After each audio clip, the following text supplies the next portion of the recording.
Sin pensamiento crítico no hay libertad. La libertad supone una responsabilidad y esta es ejercer criterio. Independientemente de nuestras posiciones ideológicas, el pensamiento crítico ha sido esencial para el desarrollo de la cultura y el arte.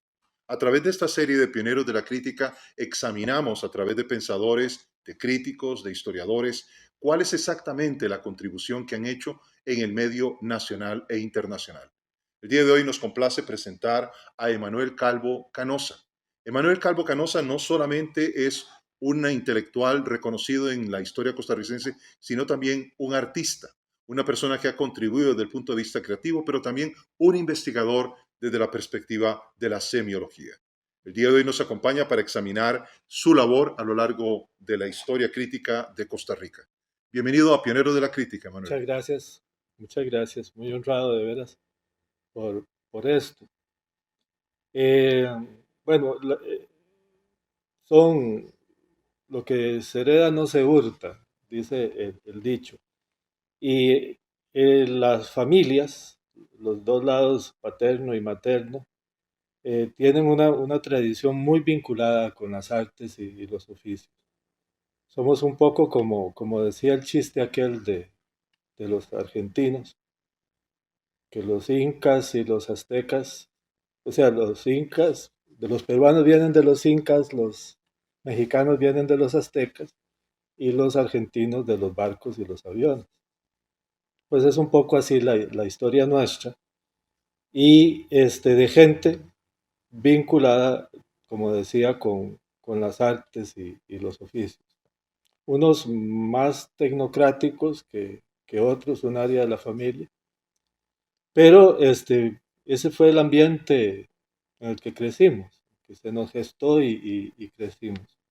De manera que siempre vimos la creación, ya sea literaria, musical, plástica, como un producto tecnológico, como un producto de la artesanía. Entonces, y las bibliotecas que teníamos en casa, pues nos llevaban a seguir considerando que la realización de cualquier forma de arte dependía de adquirir un bagaje importante de conocimientos desde el punto de vista de la teoría de cada una de esas artes. Aparte, está de potencial o talento que se puede decir para consumar todo ese conocimiento y llevarlo a un nivel superior. Entonces, cuando ya comencé a involucrarme, a meterme en la casa del artista, y comenzar a buscar cómo expresarme. Obviamente buscaba también mucho en las bases de las técnicas de las artes y eso. De manera que para cortar ya en secundaria, en el 78, Franco Céspedes, artista, ceramista, profesor de Bellas Artes. Entonces era profesor en Nasachi y me invitó, nos conocimos en la casa del artista y me invitó para que yo fuese juez de un festival de artes en Nasachi. Básicamente ser juez de contemporáneos, Ujú. ¿verdad? Y como en esa época yo era triunfador profesional, entonces me metí con mucho compromiso a tratar de darle valor a esa invitación. Y me di con la cara contra la pared, porque habían cosas expuestas que yo no las estaba entendiendo. Eso me obligó a tener un momento de conciencia. Para empezar, digamos, desde el punto de vista del juicio crítico, mi referencia era la Enciclopedia de las Artes, que fue gestionada, dirigida, promocionada y realizada por Sir Herbert Reed, Ujú. fundador de AICA, por cierto, Así es. uno de los fundadores de AICA. Y ese era mi enciclopedia. Nos conocimos en la universidad a finales de los 70. Te hice una entrevista para el semanario Universidad en esa oportunidad, junto a tu hermano. y en ese momento estabas publicando o creando poesía y también estabas cantando poesía.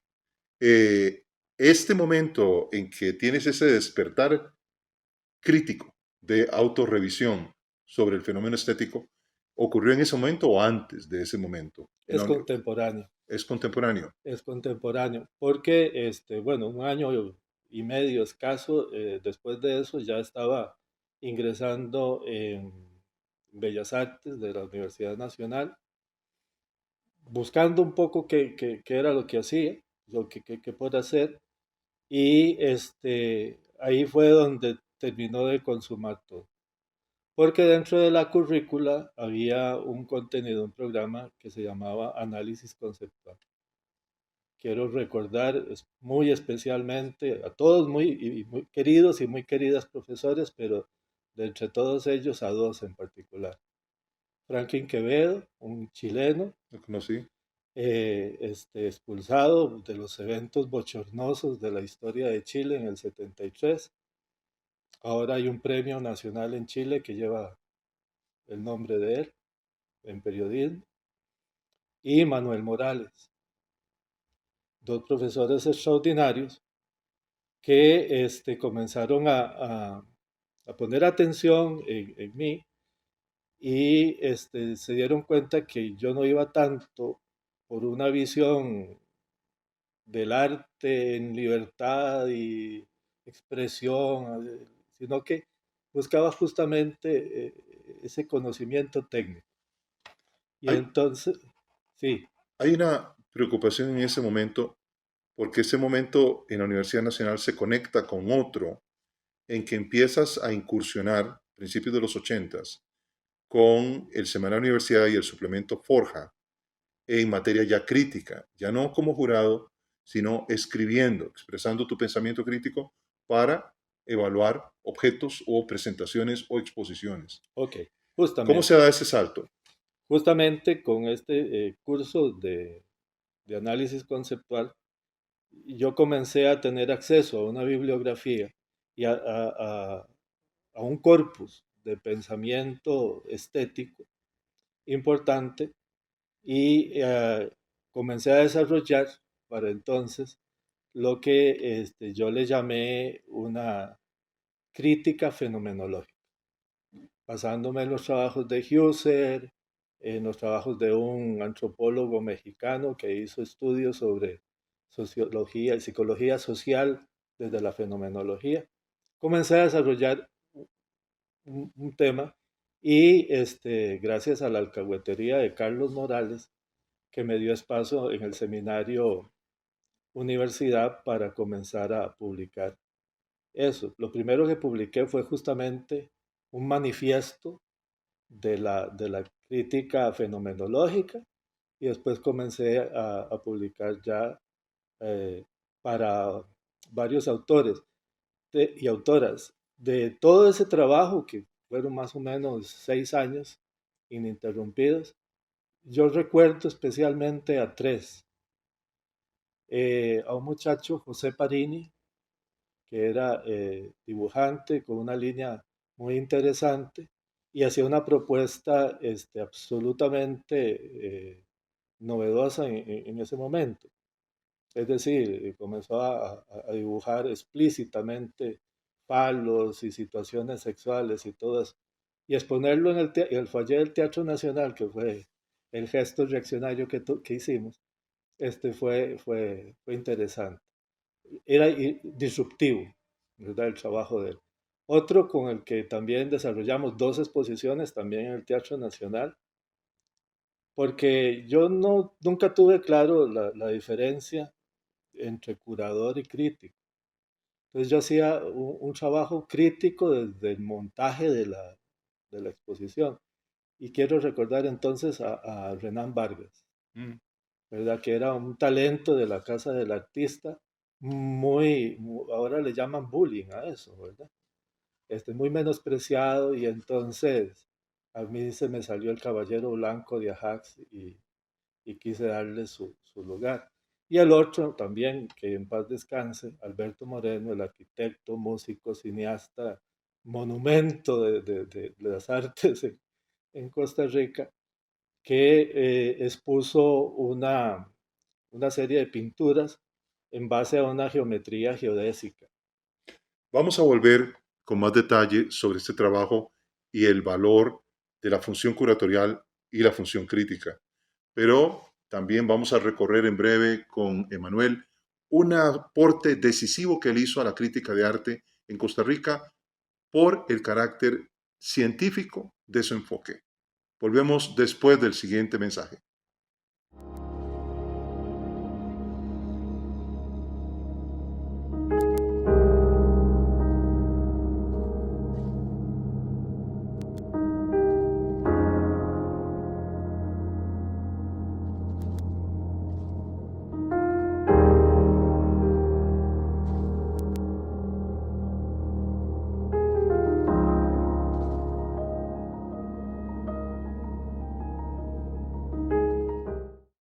Bienvenidos nuevamente a Pioneros de la Crítica. Nos acompaña Emanuel Calvo Canosa.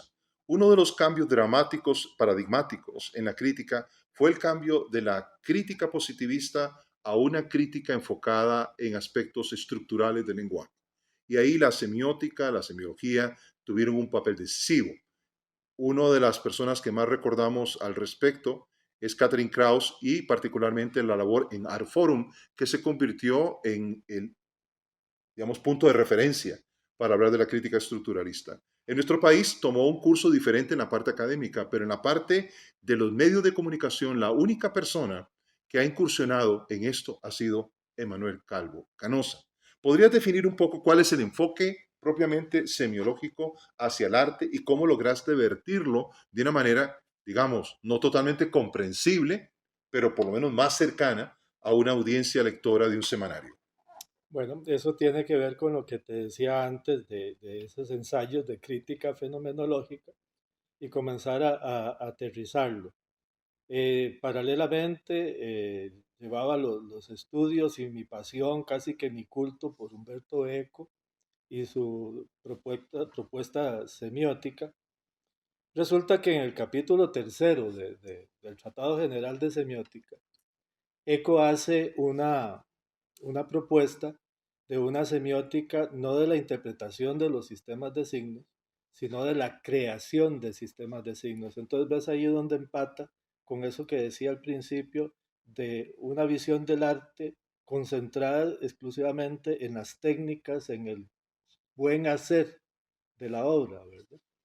Entonces obviamente me metí con la pasión que gracias a Dios todavía me mueve y comencé a ver en los tres niveles del análisis semiótico cada una de las propuestas, es decir, la obra en sí, cada obra en particular, la obra como subconjuntos ya dentro de un código y la exposición como un lenguaje, como una propuesta retórica. Y entonces comencé a hacer los análisis desde un punto de vista puramente semiótico. La diferencia con el sentido que ha tomado en la academia es la influencia marcada de los franceses aquí. Entonces ellos sí son semiólogos, ¿verdad? Ellos su altar se lo tienen a Saussure, nosotros heréticos tenemos el altar de Peirce y de Humberto Eco conjuntamente. Y entonces eso hace un poco la diferencia.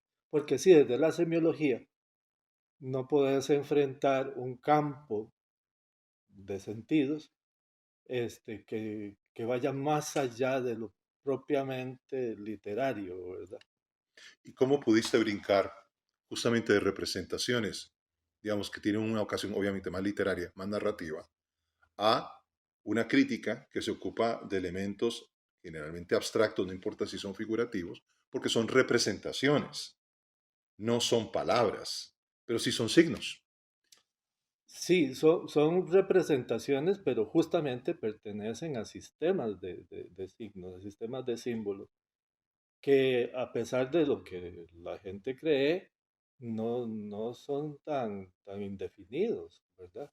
Dentro de cada contexto cultural, cultura con C minúscula, no estoy hablando de la cultura alemana, el concepto ese, ¿verdad? De Kulturkampf, este, se asume de que hay mucha libertad en la interpretación y que es muy vaga la capacidad de expresión para, de las artes plásticas para dar un contenido preciso.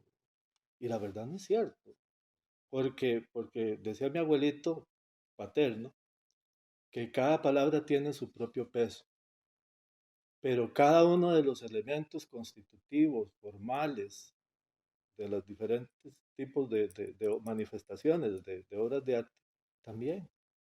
No es gratuito. El abandonar un material noble como el mármol, o en el caso de Jiménez, el escultor en Heredia, abandonar el mármol por una resina de poliéster con polvo de mármol, en sí mismo tiene un connotado, un significado muy importante, que va a ser transferido a las obras que así se realicen. Los estructuralistas tuvieron, tanto franceses como americanos, tuvieron una, llamémosle, sesgo hacia el arte, ocupándose mucho más de las representaciones que tenían algún elemento gráfico. O sea, tenían un rechazo tácito hacia la pintura, ¿verdad? Tradicional, y un gran énfasis a todo lo que fueran máquinas, diseños, fotografía, y elementos cinéticos. Y eso es un asunto que me intriga porque obviamente en nuestro contexto lo que ha predominado a la fecha ha sido el dibujo, el grabado y la pintura. Y bueno, la escultura, porque esos son los países que más produce escultura en el área centroamericana. Pero nuevamente son representaciones de alguna manera que corresponden a la vieja definición, si sumamos la arquitectura, de las bellas artes. Pero ¿cómo hace un semiólogo para ocuparse de esa artes, llamémosle, bajo oficios tradicionales y enriquecer el debate? Es que te la ponen fácil. Yo recuerdo una exposición de Fabio Herrera, muy querido, yo lo estimo mucho, en mi 83, 84, que hizo en la desaparecida Galería Jorge de Bravo, que Mm. estaba en Cuestemora. Él hizo una instalación con una silla de madera y una lata de zinc oxidada a manera de puerta. Y yo me le senté en la silla, ¿verdad? Todavía yo no sabía que iba algún día a nacer la Lespe ni nada de esas cosas. Pero yo me le senté en la silla y claro, él me dice, quítate de ahí que eso no es para sentarse. Este, y yo le dije, uy, man, es que como ustedes hacen arte contemporáneo con criterios barrocos,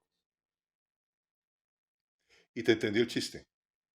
no, pero yo creo que mamá tampoco. porque, porque sí, pero eso es lo que pasa, te la pone un poco fácil, porque en realidad, eh, y creo que todavía sigue siendo así, y vuelvo a ver a los queridos personas que están viendo esto. Mucho de lo que aquí se plantea como arte contemporáneo, aún en la contemporaneidad, en el presente vigente, es un manierismo. Mm. El abuso de una técnica, algo que ya ha sido inventado y relamido una y otra vez. Sí, pero conceptualmente, la autora, el autor, lo pones a la par de cualquier autor del siglo XVIII y se entienden perfectamente. Como manieristas. Ahí sí se entiende. Hay una tentación cuando no encontramos obras que realmente ameriten el juicio crítico y te ves obligado, sin embargo, a ejercerlo porque es lo que amas hacer. Externar criterio, investigar, esculcar. Pero es a tratar uno mismo de comisariar, si se quiere, curar exposiciones que uno sueña. La tentación es demasiado grande dado que en este país típicamente los curadores son los que pretenden ser críticos, ¿verdad? Es una paradoja que sean jueces y parte, pero uno que es juez externo del hecho artístico, cualesquiera que sea la expresión que estés analizando, cuando se vuelve comisario, no tiene el enfoque ni los problemas éticos de un curador profesional de museo. ¿Compartes eso o sientes que no es así? Es que depende del método. Ok, O sea, yo me amparo, agarro de trinchera el método. Yo pretendo creer que la semiótica es una ciencia y que entonces hacerlo desde ese punto de vista, pues tiene una ética, una deontología que te cubre para poder trabajar con seriedad y dignidad, con integridad. con integridad. No puedo dejar de esto por fuera, pero ¿hay algún momento en particular en tu carrera como crítico que consideres que ha sido tu mejor momento? Sí, ese año de las exposiciones de Renan y de Alberto, porque pude conseguir una cosa que era importante. Junto con cada una de las impresiones y textuales de la crítica, se reproducía un cuadro, un dibujo, pero que no era del autor que se estaba criticando, que era hecho por mí con lo que yo veía que tenía el autor. Es decir, hacía una síntesis gráfica de la exposición y de lo que el artista estaba proponiendo. ¿Estabas comunicándote mediante imágenes o mediante imágenes estabas expresando tu juicio hacia la obra que tenías por Y referencia? rompiendo con el paradigma de que el crítico critica porque no puede hacer. Ha sido un placer tenerte hoy, Emanuel, Igualmente. y gracias por tu contribución. Hemos estado en esta oportunidad con Emanuel Calvo Canosa, crítico de arte costarricense, pensador y también un investigador infatigable que también mira desde un aspecto que no tocamos hoy, pero es la poesía. Siempre hemos tenido dos tipos de críticos, los críticos que son poetas y los que no lo son. Nos vemos en el próximo capítulo de Pioneros de la Crítica de la Asociación Internacional de Críticos de Arte.